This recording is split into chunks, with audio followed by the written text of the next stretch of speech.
नमस्कार. स्वागत आहे तुमचे माझ्या नवीन रेसिपीमध्ये. तर आता लवकरच गणपती बाप्पाचे आगमन होणार आहे आणि प्रत्येक वेळेला नैवेद्यासाठी काय बनवायचे आणि मोदक तर बाप्पांना खूप आवडतात.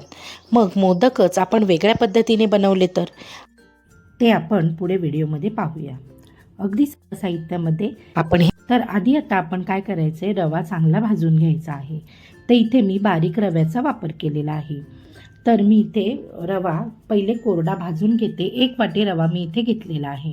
आपल्याला कोणतीही 1 वाटी सेट करायची आहे आणि त्या वाटीनेच आपल्याला रवा, नारळ आणि पिठी साखर हे सगळं मोजून घ्यायचं आहे. तर आता रवा आधी मी चांगला थोडासा म्हणजे असा परतवून घेते, थोडासा भाजून घेते आणि नंतर मी ह्यामध्ये तूप घालणार आहे. तर आधी आपल्याला रवा चांगला फुलवून घ्यायचा आहे आणि नंतर आपल्याला इथे साजूक तुपाचा वापर करायचा आहे. तर आता मी इथे 3 ते 4 चमचे साजूक तूप घालून घेते. तर एक बघा, आता मी इथे 3-3.5 चमचे तूप घालून घेतलं आहे आणि आता आपल्याला एक 5 ते 7 मिनटं हा रवा चांगला खमंग असा भाजून घ्यायचा आहे.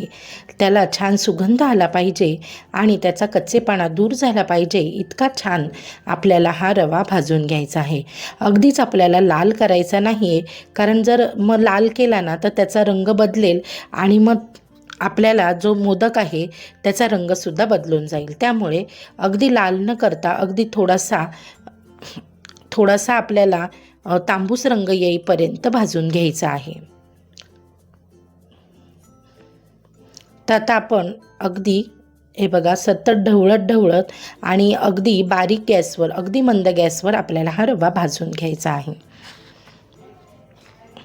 हे बघा, आता आपला रवा चांगला भाजत आला आहे, त्याचा रंगसुद्धा बदलायला सुरुवात झालेली आहे. एक 5 मिनटं झालेली आहेत. अजून 1-2 मिनटं मी हा रवा भाजून घेते, जेणेकरून तो छान खमंग भाजला जाईल, त्याचा कच्चेपणा दूर होईल. आणि अजून जर तुम्ही माझ्या चॅनलला सबस्क्राईब केलं नसेल तर माझ्या चॅनलला सबस्क्राईब करा, लाईक करा आणि शेअर करा. बेल आयकॉन दाबायला विसरू नका, जेणेकरून मी अपलोड केलेल्या रेसिपीचे नोटिफिकेशन सगळ्यात आधी तुम्हाला मिळेल. आता आपला रवा भाजून झाला आहे. आता ह्याच रव्यामध्ये लगेचच मी इथे एका नारळाचा चव आहे हा, म्हणजे 1 वाटी आपण इथे ओलं खोबरं घालून घेतलेलं आहे. तर मस्त असं हे ओलं खोबरंसुद्धा कोरडं झालं पाहिजे इतकं आपल्याला रवा आणि खोबरं एकत्र असं भाजून घ्यायचं आहे. आता आपला रवा तर भाजलेलाच आहे आणि तो गरम आहे. तर या गरम रव्यामध्ये हे खोबरं पटकन भाजलं जातं.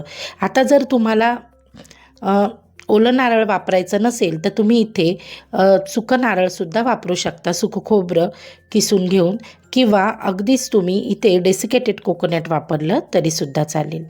आता इथे मी अजून 2 चमचे तूप घालून घेतलेलं आहे आणि पुन्हा एकदा 1-2 मिनटं आपण हा रवा आणि खोबरं चांगलं भाजून घेऊया. आता रवा आणि खोबरं हे सुद्धा चांगलं भाजून झालेलं आहे. आता आपल्याला इथे घालायचं आहे दूध. तर इथे ज्या वाटीने मी रवा मोजून घेतला त्याच वाटीने मी दूध मोजून घेतलं आहे आणि कोमट दुधामध्ये मी थोडंसं केसर घालून भिजत ठेवलं होतं. तेच हे दूध आता मी इथे रव्यामध्ये घालून घेतलं आहे. आता लगेचच आपण इथे साखर, नंतर आपण इथे घालणार आहोत मिल्क पावडर, हे सगळं आता लगेचच आपण घालून घेऊया.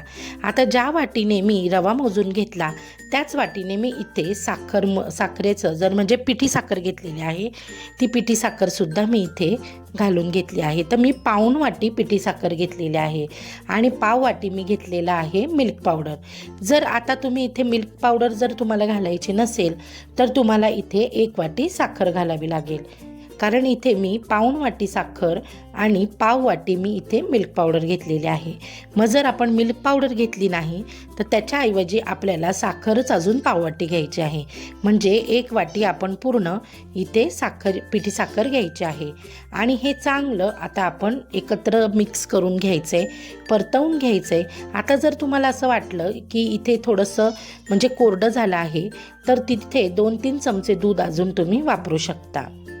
खूप जास्त पटकन दूध घालायचं नाही, नाहीतर काय होतं की अगदी पातळ होऊन जाईल आणि मग त्याचा मोदक वळला जाणार नाही.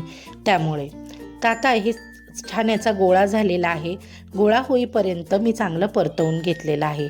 आता हा गोळा मी एका प्लेटमध्ये काढून घेते आणि कोमट होईपर्यंत आपण वाट पाहूया. जरासा थंड झाला का मग आपण याचे मोदक बनवून घ्यायचे आहे. तर हे मोदक आपण बनवणार आहोत साच्याने. तर साचा जो आहे, आता तुमच्याकडे जो साचा असेल त्या साच्याला आधी आपल्याला तूप लावून घ्यायचं आहे. तर बोटाने आपण याला आधी तूप लावून घेऊया. तर इथे मी तूप लावून घेते आणि नंतर आपल्याला इथे ड्रायफ्रूट्स वगैरे तुम्हाला जे हवं असेल किंवा अगदीच तुम्हाला ड्रायफ्रूट्स घालायचे नसतील तरीसुद्धा चालेल. तर तूप लावून घ्यायचे, थोडं थोडं ड्रायफ्रूट्स घालणारे आणि इथे माझ्याकडे कोरड्या गुलाबाच्या पाकळ्या होत्या, त्या पाकळ्या 1-2 मी इथे दुसऱ्या बाजूला ठेवत आहे.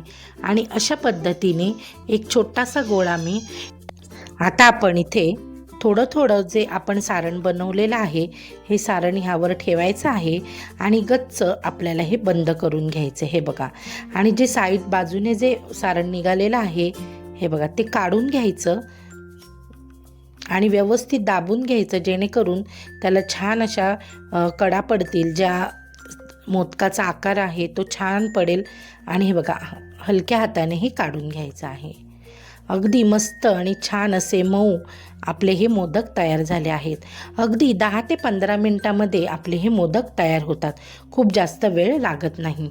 आता इथे माझ्याकडे 2 आकाराचे साचे होते, त्यामध्ये मी एक लहान आणि एक मोठा अशा पद्धतीचे हे मोदक आहेत ते बनवून घेणार आहे. खूप जास्त अगदीच मोठा पण नको आणि अगदीच लहान नको, अशा पद्धतीने आपल्याला हे मोदक बनवून घ्यायचे आहेत. बघा किती छान आणि सुबक असे हे मोदक तयार होतात. खूप जास्त, आणि गणपती बाप्पाही हे मोदक खाऊन अगदीच खुश होतील. हे बघा, साईडचे कडा काढून घ्यायचे आहेत, व्यवस्थित दाबून घ्यायचे आणि हा मोदक आपल्याला हलक्या हाताने आता काढून घ्यायचा आहे. हे बघा, मस्त असा सुबक आणि छान असा हा मोदक तयार होतो. गुलाबाची पाकळी लावल्यामुळे त्याला छान दिसायलाही अगदी सुंदर दिसतो. आता तुम्ही इथे कोणतेही ड्रायफ्रूट्स वापरू शकता, जे तुम्हाला आवडतील ते ड्रायफ्रूट्स तुम्ही इथे वापरू शकता. तर अशाच पद्धतीने मी सगळे मोदक बनवून घेते. हे बघा, ड्रायफ्रूट्स एका बाजूला गुलाबाच्या पाकळ्या, अशा पद्धतीने आपण हे मोदक बनवून घेतलेले आहे. अगदी 10 दिवसांमध्ये कधीही तुम्ही एकदा हे मोदक नक्की आपल्या गणपती बाप्पाला बनवून द्या बरं का. हे बघा, मस्त असं छान आणि खूप सुंदर लागतात. तुम्हाला हे मोदक नक्कीच आवडतील. बघा, खूप छान लागतात. लहान मुलांना तर हे मोदक खूप आवडतात. आणि मिल्क पावडर जर तुम्हाला घालायची नसेल तर तुम्ही नाही घातलीत तरीसुद्धा चालेल. तरीसुद्धा हे मोदक त्याच चवीचे आणि अतिशय सुंदर लागतात. आता इथे मी जेव्हा साखर घातली ना, त्यामध्ये मी वेलचीसुद्धा वाटली होती, त्यामुळे मी इथे वेलची पावडर घातलेली नाही आहे. तर तुम्ही वेलची पावडर घालायला विसरू नका. तर तयार आहे आपले गणपती बाप्पासाठी मस्त छान सुबक असे रवा नारळाचे मोदक. तुम्ही सुद्धा ह्या गणपतीमध्ये असे हे मोदक नक्की बनवून पहा आणि मला कमेंटमध्ये सांगायला विसरू नका. चला तर मग आता आपण पुन्हा भेटूया पुढच्या व्हिडिओमध्ये. लवकरच नवीन मोदकाची रेसिपी घेऊन मी नक्कीच येईल.